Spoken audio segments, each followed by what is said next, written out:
Pandemonium Reigns. Episode 119, Pandemonium Reigns, coming at you. Hey, happy Thanksgiving to all the listeners out there. The best way that you can express your thankfulness is to go ahead and press like and subscribe to you boys. We appreciate it. For real, though, wherever you're listening, maybe you're driving to see the family that you don't really want to see over a bunch of food that you don't like because you're a picky eater. Shut up, eat it. Your food's going to touch. Get over it.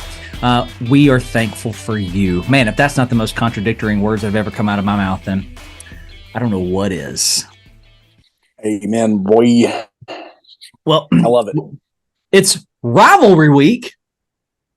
Rivalry Week. The word is not so bad until you add the word week behind it, and then I just go full like SpongeBob. Rivalry Week. Exactly. I know exactly what you mean. Same thing happens, especially with the Red River rivalry. River rivalry. Wed with a rivalry. It just happens so easy if you're not careful. This needs to be the new game. Instead of playing paper, rock, scissors, people just say, all right, the first one to mess up Rivalry Week, that's the loser. And you just keep going, right? Back and forth. That is the loser. Back and forth. Do you want to give it a shot? Like I love it. I love it. And then we're gonna pick up the pace. Okay. Let's do it. All right. Okay, here we go. Ready? I'll go first. You go we're gonna spit it out. Rivalry Week. Rivalry Week. Dang it. Because I'm smiling. It is hard to say if you're smiling. You got to be mad when you say it. I know, right? Like, got to be pissed off. All right. Hey, let's go ahead. If we don't stop now and get to some games, it's going to be the longest episode ever. But I just want to go ahead and point out let's just go ahead and make an LOL for all the people out there who also tried to say it while they're currently listening to this show. Appreciate it. Thanks for hopping in on you boys. Hey, let's dive into some games. We got a ton of them, probably that we're going to talk about. So let's dive into this. Let's begin with the game. Ohio State at Michigan, both 11-0. This game is the winner of the Big Ten, basically, because they're gonna go up against the mighty Hawkeyes of Iowa, and that's not going to be anything. So this is going to determine. This is going to determine the conference. This is definitely going to impact the playoff. But before we get into this, man, I just want to ask you this. I was at the gym this morning, and I go to the gym with actually like a couple Michigan fans. One dude's from Michigan. Got another guy who pretty sure he's from Ohio. He's a big Ohio State guy. And I was like, hey, dude, listen. Did Michigan actually cheat? Like, do you think that they actually have been stealing signs? I'm asking you. Michigan actually cheat? You think they actually did it? I mean, I definitely think they did it. Okay. To me, it all comes down to what knowledge was there of Connor Stallion's actions is what it comes down to for me. It's not a matter of if, because I think you asked me this, did X cheat? I absolutely think so. I mean, I think that teams are responsible for changing their signs, periodically, week to week, maybe. Yeah. Keep it fresh, keep it something that you can't steal. But I think if you're not trying to pick up on your cues, what are you doing? That's fair. All right, let me ask you this then. So this was his next question to me. He said, do you think Harbaugh didn't know? Man, he's got to be one of the weirdest coaches left in the game at this point.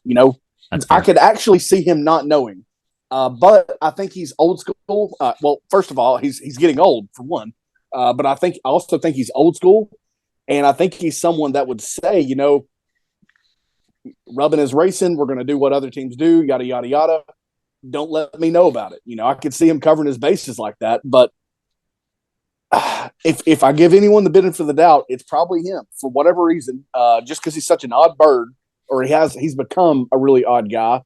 But I think it's, totally likely that he knew. When Michigan turned around and accepted and stopped fighting the 3-game suspension, that's pretty telling. I think there was other evidence, such as maybe, I think it's Partridge is his name. I can't remember who it was. Maybe destroying some evidence. He's about the linebacker coach? That led them to kind of, giving up the ghost on the fight. But absolutely, he's totally capable of knowing. But if anybody didn't, he's probably smart enough to say, "Don't tell me what you do" or something. That's fair. All right, one last question. All right. Assuming they cheated, what is the right punishment? That's next level. So assuming they were like, "Yo, Connor, go check out the, this game and that game." You saying that? Even if Harbaugh didn't know, you've also you got the lack of institutional control that the NCAA is going to come out with and accuse you of, and they have proven that there's a hammer that follows those words. But depending on what brand you are. Exactly. And Michigan is a pretty big brand right now. A recently resurged brand. That, I mean, look, they just got their 1,000th win. They're the first to 1,000 wins. I mean, think about that program. If they're the ones that you make an example out of, or what have you, I don't know, man.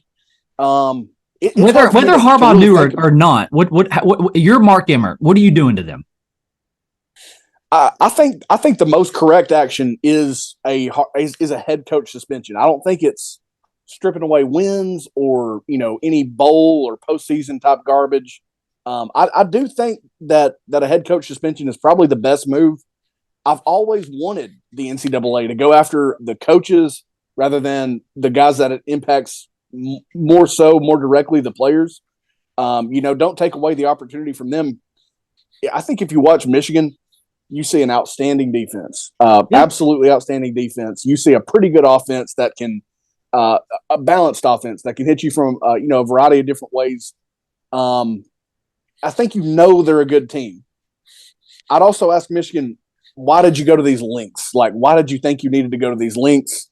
But yeah, I think for me, it is suspension more so than bans and stripping of wins, although that's probably my number 2.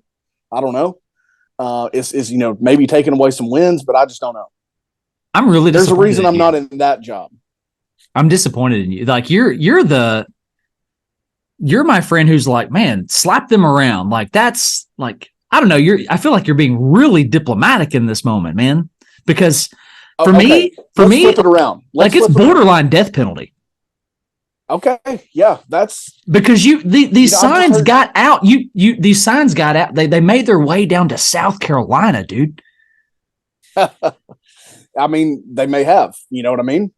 But let's flip this around. If this is here's why I'm not in that job, okay? If this is Ohio State in this position, or if this is Alabama or Georgia in this position, death penalty all day, son. That's why I'm not in that job.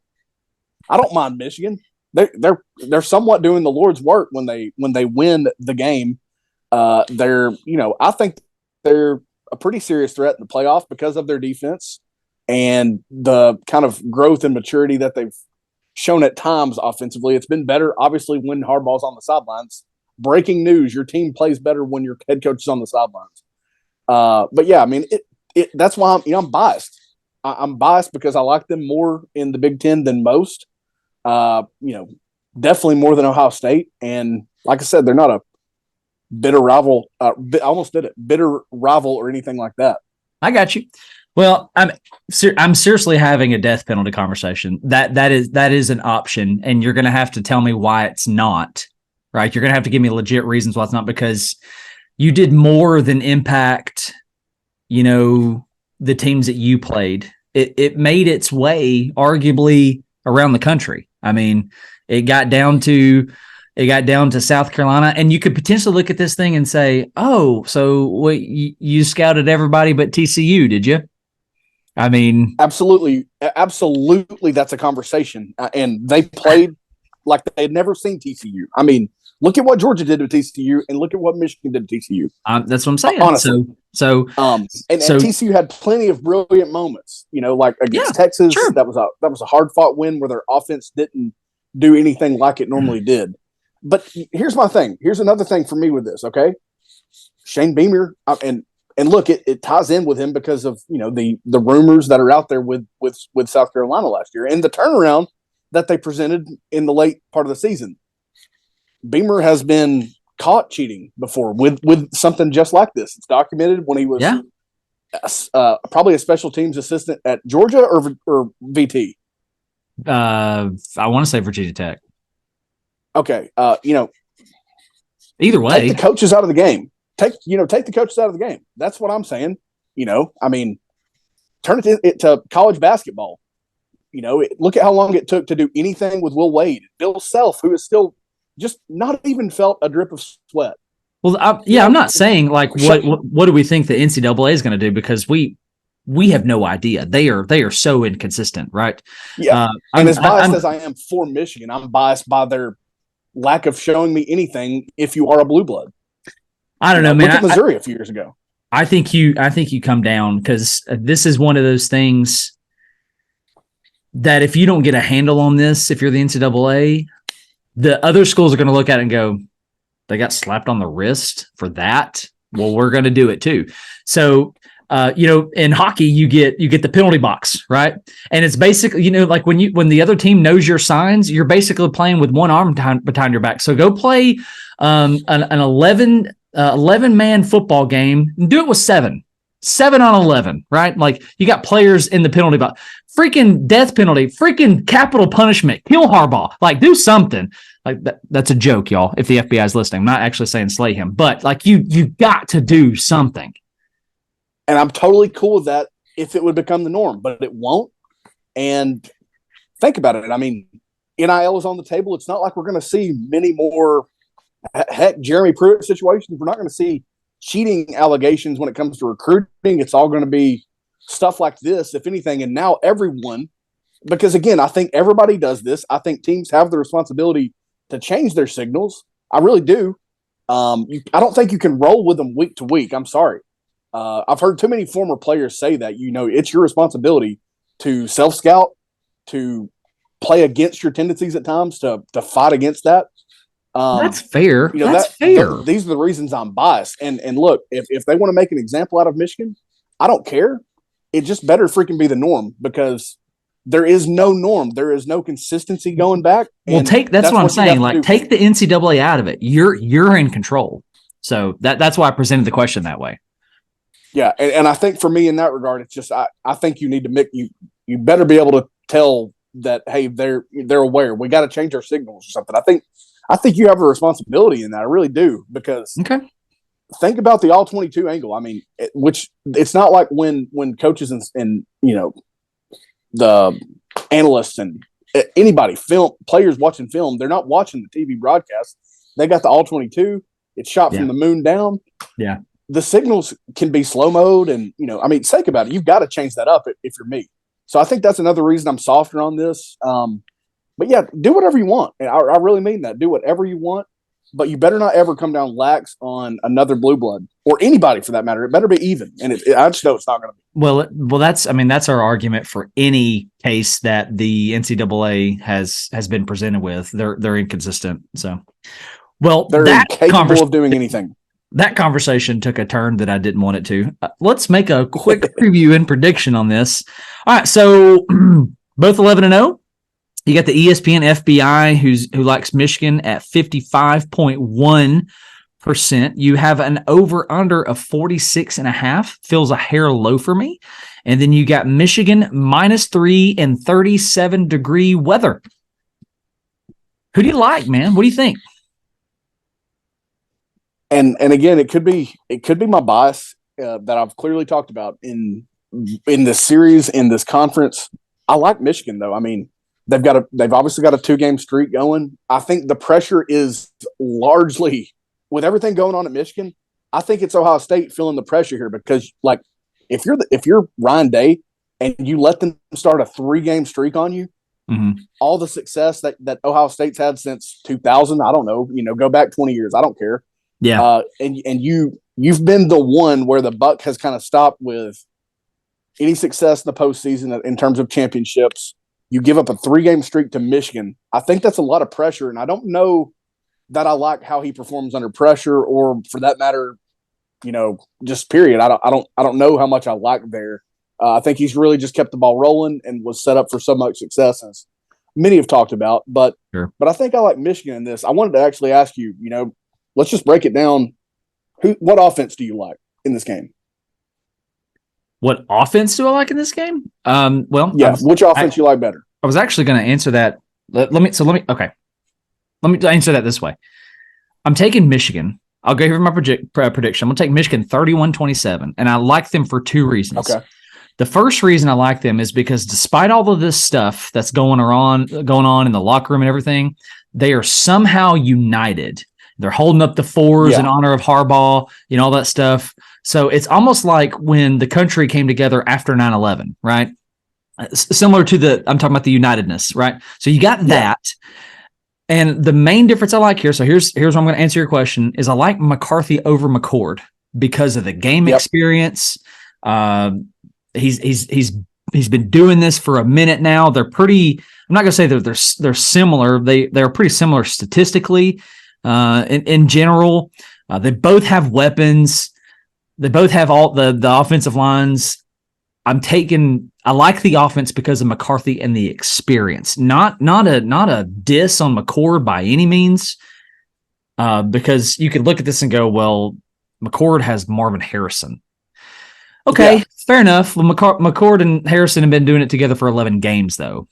McCarthy and Corum have been sharing the backfield for 2 seasons. I just like McCarthy's experience, and the game is at home. Yeah, I'm basically with you. I mean, in terms of which offense I like, any offense that features Marvin Harrison, I really like.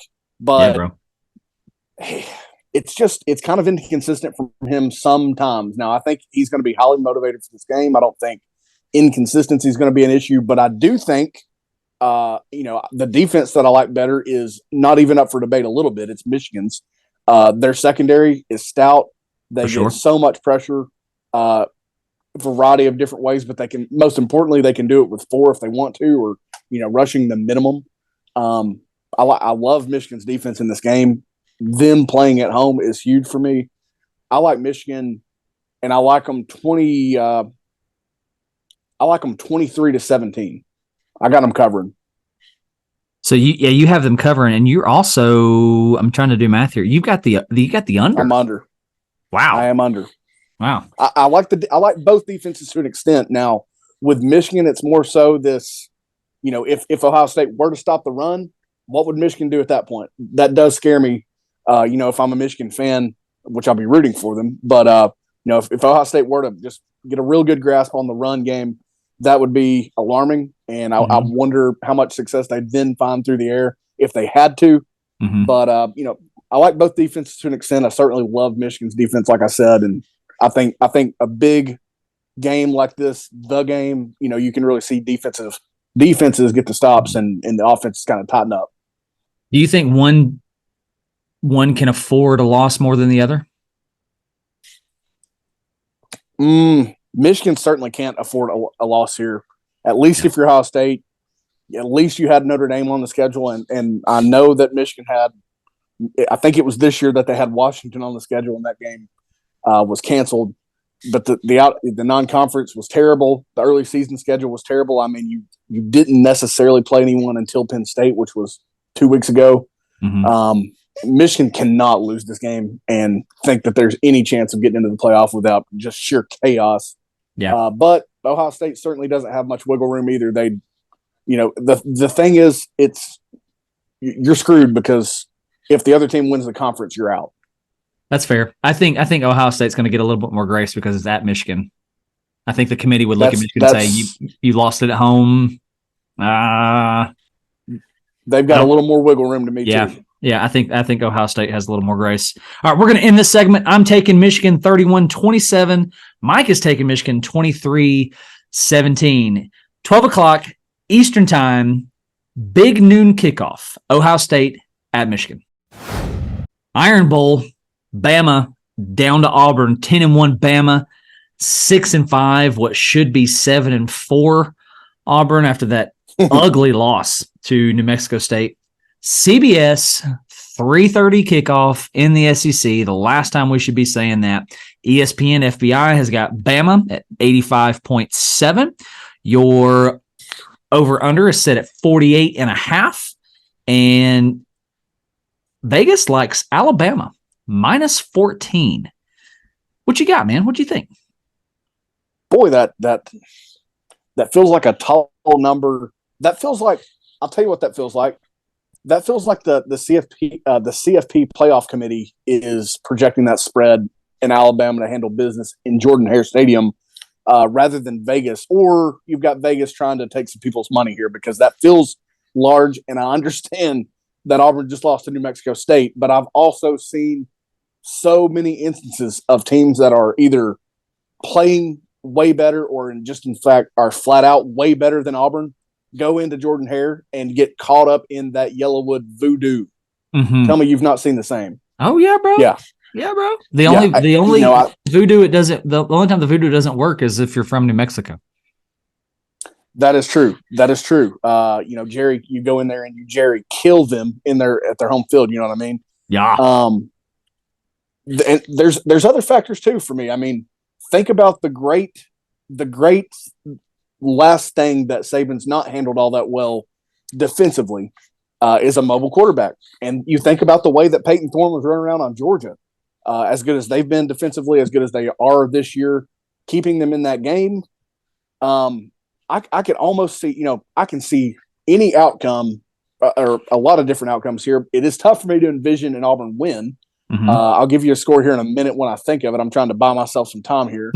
But, I think that Auburn's going to keep this close for maybe not 60 minutes, but dang near 45 or 50 if unless I'm just far off on this. No, that's fair. That's fair.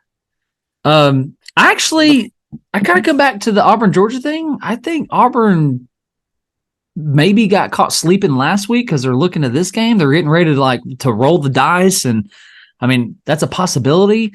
I'm going to take Bama, but I think Auburn's going to surprise a lot of people.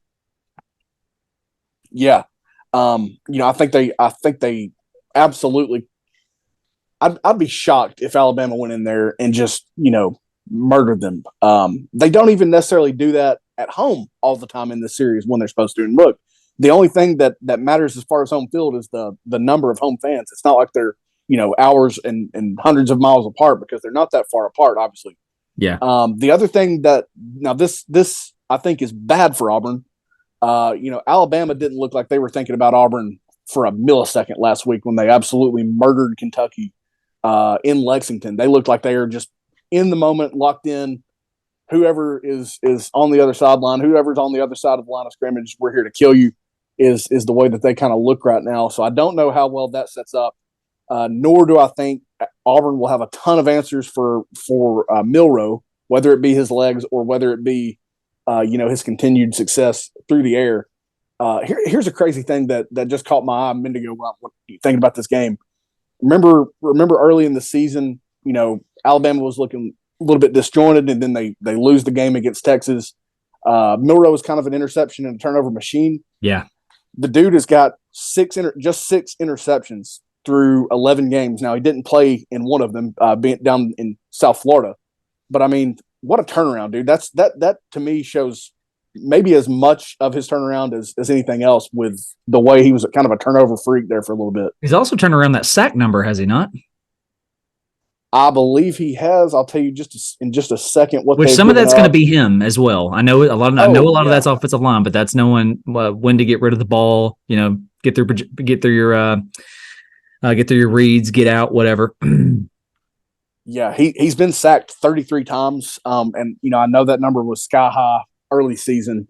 The offensive line wasn't performing like a lot of people thought it would, and I know they've also shaken some things up. Along their offensive line, they're moving some younger guys around and really getting some results out of it, which is just lovely. But I mean, I'd just be shocked, really, if Auburn still didn't find a way to keep this within 10 or less throughout the game. You know what I mean? Yeah, that would really surprise me. With a runaway, I think would. But again, Alabama looks so focused that if they do go down there or go to Auburn and lay one on them, I won't be totally shocked. No, for sure. Well, I'm looking forward to Auburn to have a lot of fight here. So I'm going to go ahead and get into my prediction, and I want to read some old comments from one of our old episodes from a Bama fan who's yet to respond to us on YouTube. So I'm going to go ahead and throw his name out there, and we'll end the segment that way. But I'm going to take Bama.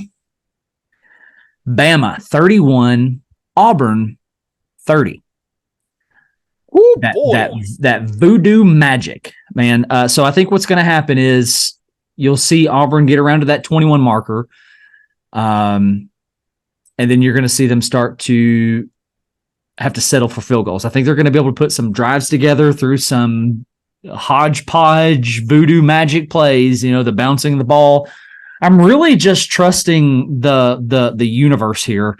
Or whatever it is that takes place inside of Jordan Hare to find them some big plays to get them into field goal range. So I'm going to take a couple of touchdowns there and then a handful of field goals for them to get to 30. But I think not taking Bama here, all logic says I would be an idiot. Yeah, I totally feel that way. I feel the exact same way. I think the score that I'm going to settle on is Alabama 35, Auburn 24. And I know that's just 11 points, but I think it's going to be so close throughout. I definitely think that the opportunity is there. Look, the lowest that Alabama hasn't scored less than 34 since October 14th. I mean, they've really figured some things out. Obviously, you've got UT Chattanooga mixed in there, but you've got Tennessee, LSU, and Kentucky are the other victims of the way this offense has been playing lately. And the 24 came, of course, in the scare that they had at home against Arkansas. But I think they're just too hot, too focused right now. I think they have so much belief that things are going to fall their way and line up for them to make a push for that 4 spot. Although they'll be, very fortunate if they get that much chaos. But I think that's their mindset, is that it's going to open up for them and that they're going to try to play their way into that. Yeah. I'm with you, man. I dig it. I can see in your score there, I can see Bama getting a late touchdown to where the scoreboard wouldn't exactly indicate how close that game was. All right. I'm going to do something here that we've never done before in the Pandemonium Reigns podcast, and I'm going to call out a guy. This guy on the Tennessee Bama prediction and projection video on YouTube, 4 or 5 comments that he dropped, and I responded to all of his comments in one. He's, bro, you still yet to respond to me, and I just want to read some of this stuff because it's absolutely ludicrous. So I'm going to blast this guy just for the sake of blasting a guy because I'm feeling petty. It's in the air. All right. He goes, keep in mind, this is the prediction and projection video when I went solo on. You don't know anything about football. You just want viewers, and you're talking about something you don't know nothing about. Tennessee quarterback threw great for the first half, but the game had another 30 minutes to play. It was the prediction video. Just getting to the QB doesn't win the game. Tennessee ran for an average of 3.5 yards per play, and my Bama team only ran for 3.3 yards per run. Bama only had 1 penalty for 5 yards. Yeah, we know. Your channel won't last long when you don't even know your own team, much less great Bama. Okay, bro. Here was my response. 1, I played football at the collegiate level. What did you do? 2, you should work on your grammar and punctuation. 3, seems like you think this is the recap episode. This is the preview episode. Hindsight is 2020, is it not? 4, of course we want viewers. Isn't that the point of YouTube and building a channel? 5, if you don't like what we have to say, don't watch. Number 6, God bless, go Vols. He goes on before that comment. I'm not going to read them all to just kind of like slander us and yada, yada, yada. I'll just say this, bro. If you don't like us, but you're watching us and listening to us, that makes you a fan. God bless, go Vols. Before we get into our next game, let me go ahead and say thank you to one of our sponsors, our friend Lauren Foster in the real estate business, covering the entire state of Georgia. Thank you, Lauren Foster, for being a fantastic supporter of the Pandemonium Reigns podcast. She's been going strong in real estate since 2018. That's 5 years if you can do math. I cannot. Serving Forsyth, Hall, and Dawson County. You can get a hold of her at laurenfoster1@kw.com. laurenfoster1@kw.com. Lauren is a member of the KWC $1 Million Club, which means she's got over $1 million in sales. She does it with twin babies, meaning she's really good. at what she does. So if you're looking to make a change, get in this home, get into that home, whatever it is. If you're in the state of Georgia, Lauren Foster is your girl. Lauren Foster 1 at KW.com, proud sponsor of the Pandemonium Reigns podcast. Florida goes down to Florida State. Geography goes up to Florida State and going to take on the Seminoles. My ESPN app has crashed. So no, here we go. Now I got to back up. ESPN likes the Seminoles, 81.4% on the FPI predictor thingamabob. Over under is set at 49.5. Vegas likes the Seminoles, what feels low, 6.5. That feels incredibly low. I think roster for roster, talent for talent, one man on man. I don't know that there's a position group where I like Florida more. Or where I would like Florida more. I like State across the board, man.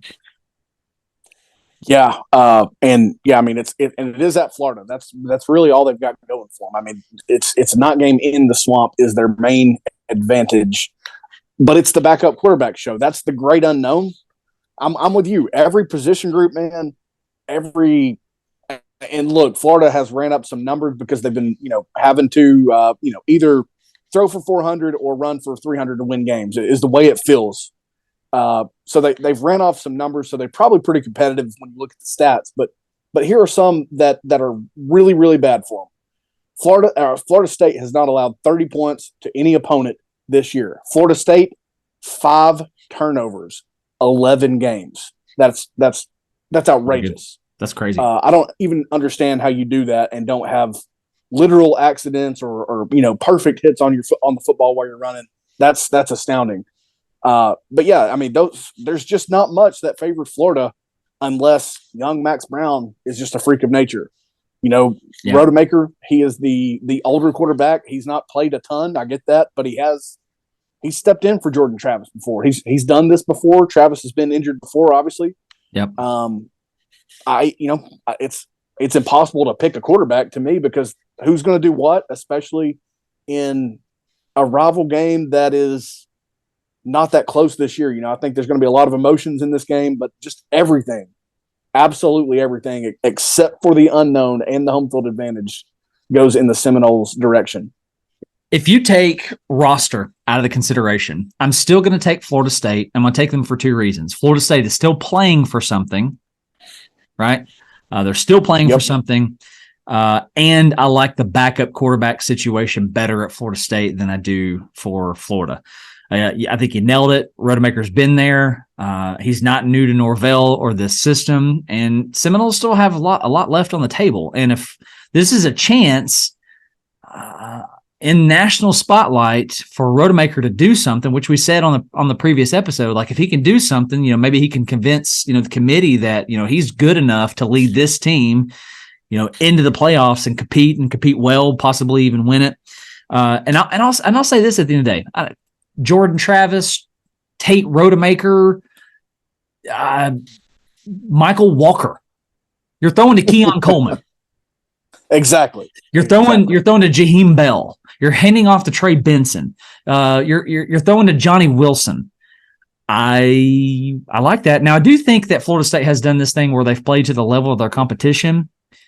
But this is a bit of rivalry, right? So probably going to be easy to get up for this one. Should be anyway.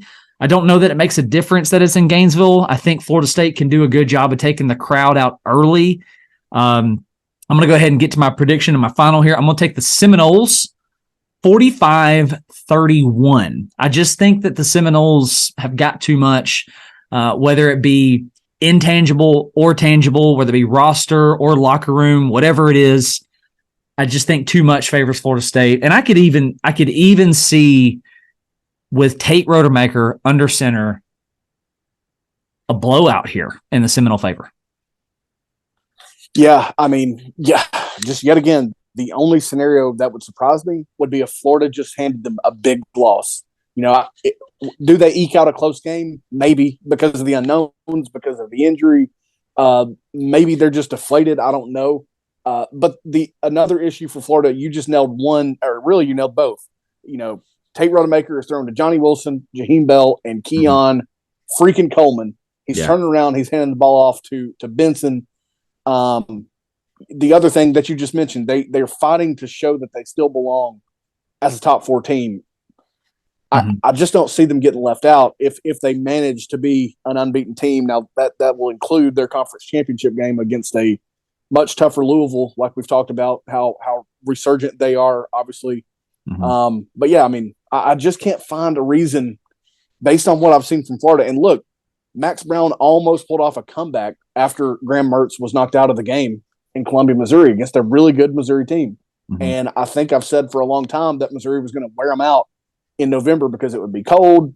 Florida has, lacks all of these weapons. They're, et cetera, you name it. I've said all those things, and that did not play out that way. They were very fortunate needing to convert the 4th and 17 that we talked about to win the game. But there's just nothing that's going to lead me to believe that Florida wins this game until I see it. There's nothing. I'm sorry. Man, I'm sitting on some low numbers today. I feel like this is, again, why I got out of sports betting, because my gut just leads me incorrectly so often. I'm going to go Seminoles 31, Gators 17. I like it. There's a number of possibilities, big, close, whatever, where I just see Seminoles on top. I think the only way you're going to surprise me if the Gators pull this out. Yeah, and, I mean, again, I can maybe eke one out, but if they did anything more than that, I'd be shocked. Yeah. I mean, you could argue and say that Florida's playing for bowl eligibility here, but truth be told, what does a bowl mean to this generation these days? I mean, we started to see this in the early 2010s when Tyler Bray threw Kentucky to not go bowling. Yeah, and exactly, especially if you're going to be a very limited roster again, like you were last year when Oregon State demolished you. That does more harm than good, arguably. Yeah. I mean, yeah, you get the extra practices with your young guys. Sure, that's great. You're obviously going to have to focus on your quarterback of the future if he's on the roster. Yeah. Now that Graham Mertz is, going to be out of eligibility. But yeah, I mean, I'm totally with you on that. There's not a good outcome. 6-6, 5-7. Say you win this game and a bowl game, you're 7-6. What does that prove to me? I mean, absolutely nothing. You can't prove anything to me, but even if you win this game, because you're not beating Jordan Travis if you do win the game. And props to you if you win it, but you're not doing that. For sure. The only thing I would say to Florida is if the bowl eligibility thing is even a conversation, it's probably only a conversation for those who are out of eligibility. Like they want another game, they want more time in pads, but that's all going to be up to Billy Napier, and I'm not convinced he is that kind of guy yet that he can do that. He is. He's left us nothing to assume that he is capable of that. So, nonetheless, we're both going to take Florida State. I'm taking them 45-31. Mike is taking them 31-17. Two quick things for you. When you go in the ESPN app, much like we do when we talk about these games, I'm told per this app that you can get into this game for as low as $155. You do the same thing. You look at the Iron Bowl. You can get into the Iron Bowl for under $200, right at $197. Give me a guess for the game, what it costs to get in the door. Oh gosh. This feels like a trap question. Because you're asking, I love setting you up for these so much. Because you're asking, I'm going to assume that it's low. So I'll say under 100. I don't know. Pretty low, $434. Wow. Yeah, that is insane. Love it. Wow. I love the dedication to that rivalry. I read way too much into your face. I got it. All right, we're going to come to the end of episode 119. Before we get out of here, we're going to do some rapid fire picks because there's a ton of games to talk about, not a lot of time to talk about them. So we're going to rapid fire through these things. We have 1, 2, 3, 4, 5, 6, 7, 8, 9 of them. We should have gone 10 because 10 is an even number, and now my OCD is going crazy. We're going to rapid fire through them. We're just going to make pick the winners. We're not doing scores. We're going to start in the Egg Bowl, Mississippi at Mississippi State, Mississippi -10. Mike, what you got? Rebel Black Bear Land Sharks. They're too much in this one for everything that Mississippi State's going through right now. Exactly. Mississippi State actually has nothing going for them. They got rid of players coach and Will Arnett. I don't think that they should have done that. Give me Lane Kiffin, and I'm going to take them to do more than cover. Texas Tech at Texas. Texas minus 14. The game is in Austin. This is the last time for the foreseeable future that we will see Texas Tech at Texas. Texas Tech hates Texas. Texas Tech loathes Texas. Texas Tech cannot stand Texas, and Texas Tech would love to kick Texas in the booty hole before they left to the mighty SEC. What are you going to take right here, man? Oh, the world, the college football world, destiny wants the Crimson Tide to receive this Texas loss so bad, but it's not to be. The Longhorns, they're going to close it out, going one loss, kind of the maximum number of losses we said they should be looking at, and then that's what they're going to do. Yeah, I agree with you. I'm going to take Texas right here. I do think it's going to be one of those things where people are texting one another, be like, bro, you need to flip it over to Texas Tech and Texas right now, but Texas will find a way, maybe either coming back or separating themselves in the fourth quarter. I'll take Texas, but not necessarily to cover. Oregon State at Oregon. Oregon headed to the Big Ten. Oregon State headed to the Mountain West. They have very different trajectories. Oregon State is no pushover. Vegas has Oregon at minus 14. DJ Uiagalelei, can he go into Eugene and get her done? I really want to have a hot take right here so bad, but Oregon doesn't care who is on the other sideline right now, dude. They just don't care. This Oregon State is the perfect team to really to make this game look like it's raining cats and dogs. Yeah. 0 forward passes. Yeah. Struggling to gain an inch, let alone a yard. But I like the balance of the Ducks, man. It's too much right now.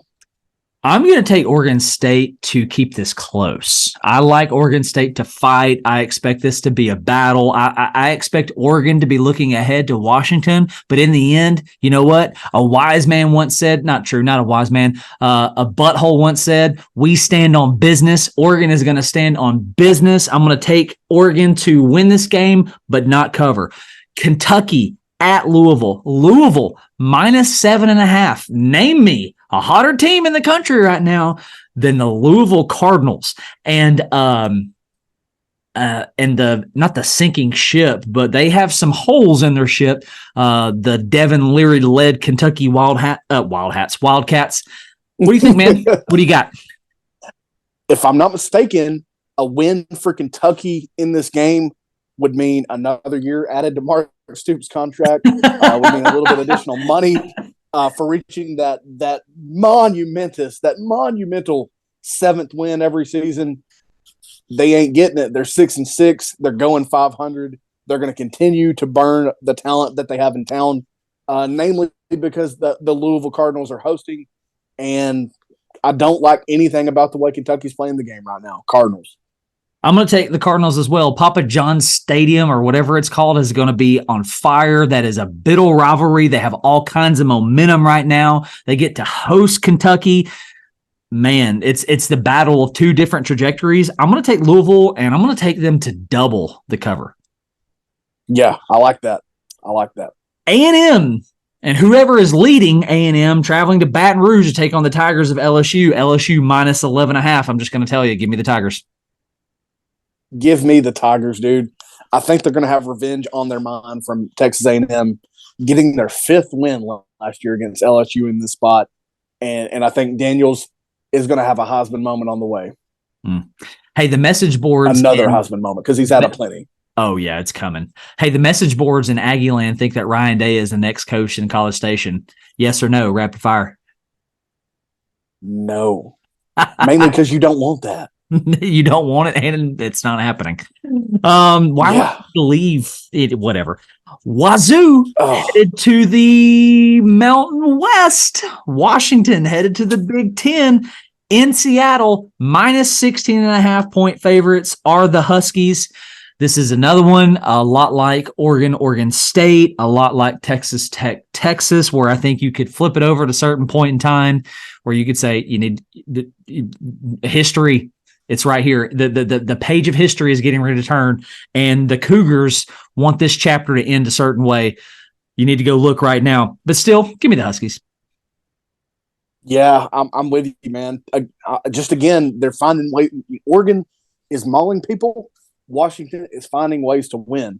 And I think that's exactly what they're going to do because it's win number 12, because they got that bump into the 4th spot.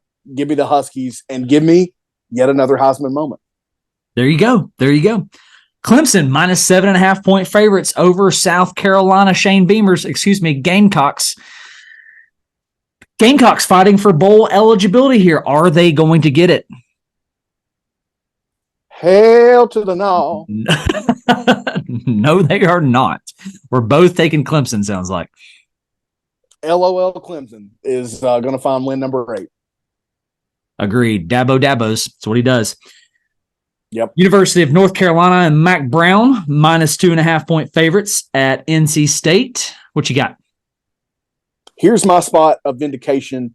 North Carolina State is going to show you why it's time to move on from Mac Brown, I think. North Carolina, 3-point favorite. I just don't understand that on the road at NC State. I know it's a minor number. Give me the Wolfpack. Can you see what I did here? Can you see that I underlined NC State? My handwriting's terrible. I'm a liar. I am also taking the Wolfpack. I'm also taking the Wolfpack just because of the uncertainty on who Carolina is. Drake May is on his way out, basically, at this point. How inspired is he going to be? A lot of questions there. Wolfpack, it's one of those things where, what's the name of that stadium? It's coming to me. It's coming to me. It's coming to me. It's not coming to me. It's going to be on fire. It's a bitter rivalry. Carter Finley. Expect overrated chance by the end of it. Give me the Wolfpack. Last one, California. Why are we talking about California? Because they're traveling to UCLA, who's traveling to the Big Ten. Cal's last opportunity to slap around a future Big Ten opponent. UCLA, 9-point favorites. What you think? I think I'm going to go with UCLA, man. They won through a lot of drama over USC. Not that the win over USC is the most impressive thing in the world, but give me the freaking Bruins because I ain't seen Cal play in about 10 weeks is why. Yeah, Cal's not good. Give me UCLA. Yeah. Well, that was fun, man. Yeah. Rapid fire through 9 of those puppies. We appreciate you guys tuning in and hanging out with us, whether you're driving for Thanksgiving, going to see family. Maybe you're currently escaping for your family, making a unnecessary grocery run while you turn on the boys of Pandemonium Reigns. Thank you so much again for hanging out with us, for liking, for subscribing. It is our hope that your team wins this weekend. Unless your team is Bama or Georgia, we are all for it. We love you guys. Again, make sure you hit like, make sure you hit subscribe. Appreciate you so much for hanging out with us. Have a wonderful and blessed Thanksgiving time with your family. Enjoy that. Enjoy this weekend. It's the last of a lot of rivalries that we will see for the foreseeable future. It is the last of this chapter as you know it, as far as the Big Ten, as far as the Pac-12 goes, as far as the Big 12 goes. It's all done after this weekend. So enjoy it, relish in it, enjoy the time with your family. We love you guys. God bless. Go Vols. Pandemonium Reigns.